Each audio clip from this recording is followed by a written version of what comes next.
Were you a kid in school who struggled to comprehend a piece of text? Was it helpful for you if you had a visual to refer to as you were reading? You are listening to episode 13 of the Upper Elementary Simplified podcast. And today I'm going to be discussing how you can teach reading comprehension strategies to your upper elementary students using picture books. Welcome to Upper Elementary Simplified, the podcast where busy and overwhelmed teachers find thoughtful ideas to get students engaged in meaningful learning experiences. Hi, I'm Danna Rodebush, former fifth grade classroom teacher and founder of Teacher Tech Studio. I'm here to share practical tips and strategies that will help you grow as an educator. If you are a tired upper elementary teacher searching for ways to cut down your planning time while boosting student engagement, you are in the right spot. Are you ready? Let's simplify. Readers benefit from using reading strategies as they work to comprehend a piece of text, whether the text is fiction or nonfiction. These strategies should not be used in isolation, but instead they should be used in combination with the others to better comprehend the text. As a teacher, you can prompt students to recall a previously taught strategy while you are discussing a new strategy. This will get students into the habit of thinking this way for themselves as they read independently. This episode is based closely on a reading comprehension strategies guide I wrote several months ago. I'm going to discuss a lot of the tips that I give in the guide, but I still want to invite you to go check it out so that you can revisit it for yourself later.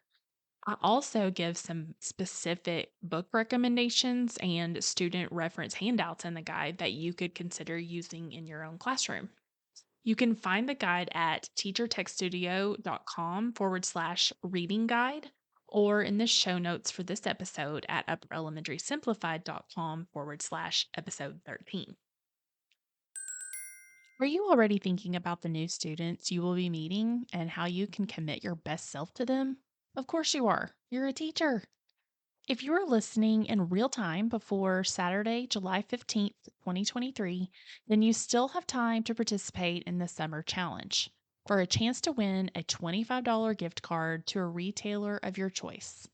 Head to upperelementarysimplified.com /summer challenge to find the details. So, in my reading comprehension strategies guide, I include lesson ideas for how to teach 7 comprehension strategies, and I give suggestions for how to pace your instruction with your students through the use of picture book read alouds in 2 different ways. The first is to teach the lessons over a course of 7 consecutive days and then spiral back to each strategy throughout the year. The second is to spend several days teaching each strategy, coupling the lesson ideas in my guide with other activities that complement the read aloud.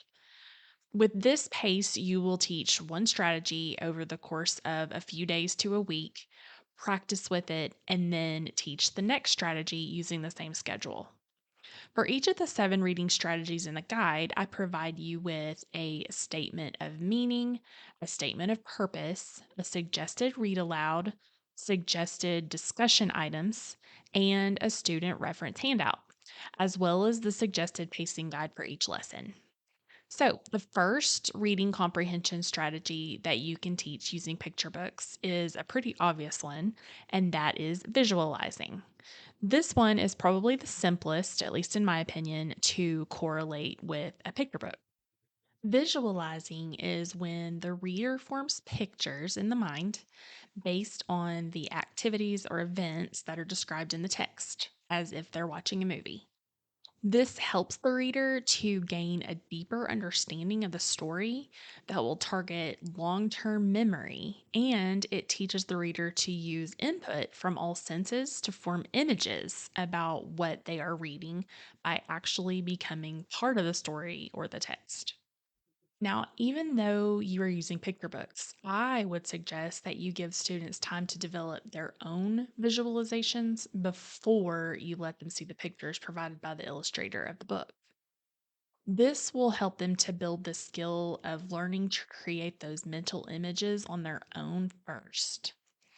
When teaching this strategy, all students can read a short text and then discuss what they visualize with a partner using the prompts: what do you see? What do you hear? How do you feel? What do you taste? And what do you smell? And they can really put themselves in the story using those questions.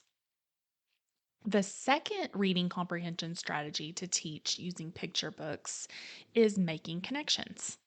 Making connections is thinking about how the details from the story or the text remind you of prior experiences in life, other texts, or the world.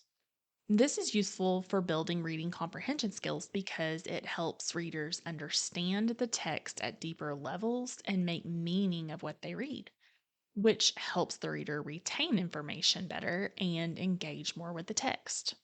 Some prompts you can give students to help them develop their ability to make connections to a text are: this story reminds me of, this book makes me think of, the character reminds me of, or the problem in the story makes me think of. So, all of these things are going to help develop a connection to the story.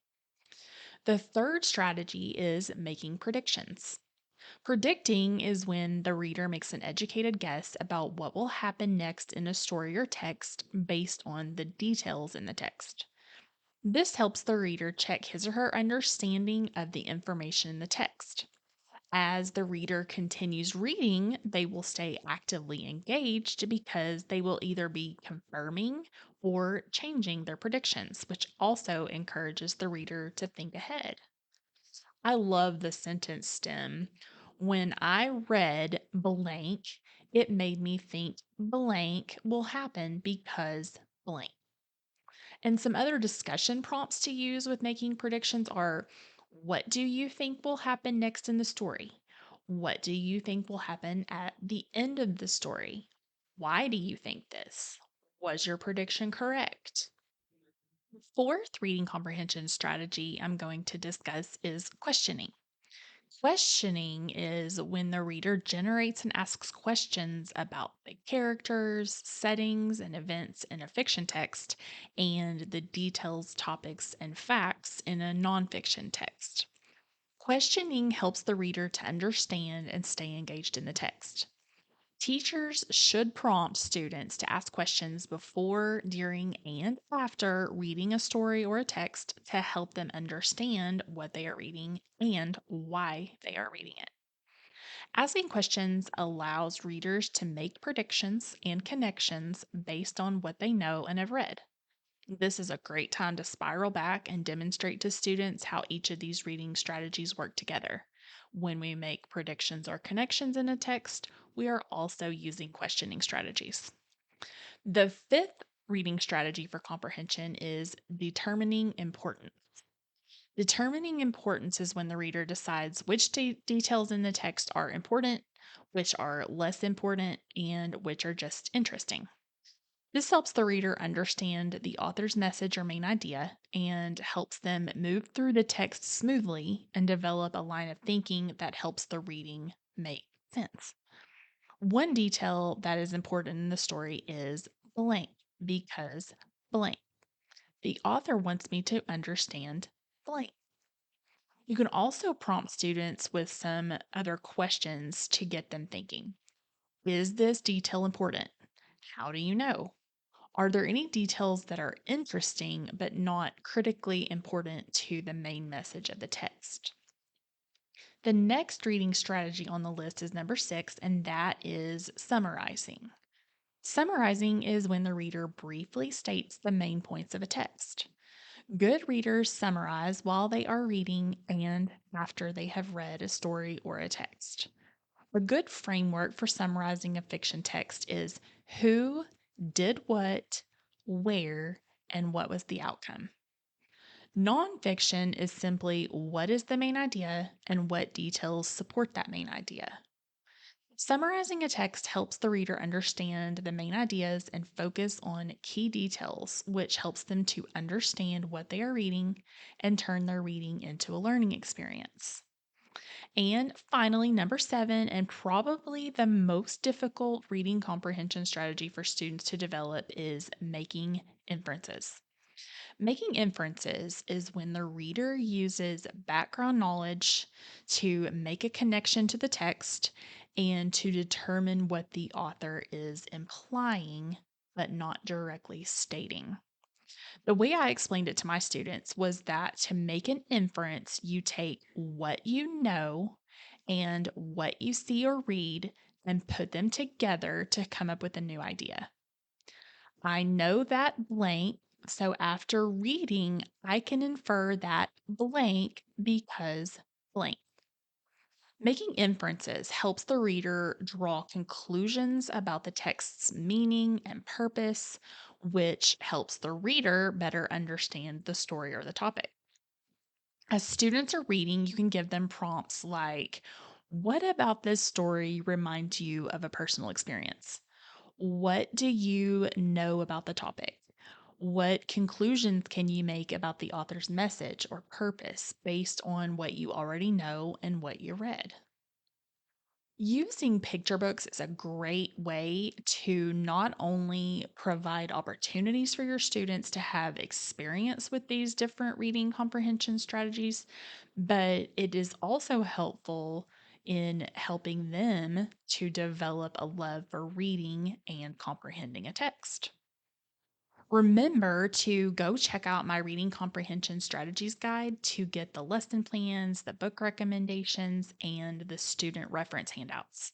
You can find it at teachertextstudio.com/reading guide or in the show notes for this episode. I hope to find you back here next Tuesday for another discussion about math workshop. Thank you so much for listening to this episode of Upper Elementary Simplified. I hope you are able to take away something useful that will help you grow as a teacher. I do have a quick favor to ask before you go. If you are enjoying the podcast, please let me know by leaving me a review. It really does make a difference because reviews impact search results, which helps me to expand my reach to other educators. Plus, I love to read my listeners' comments. Until next time, keep life simple.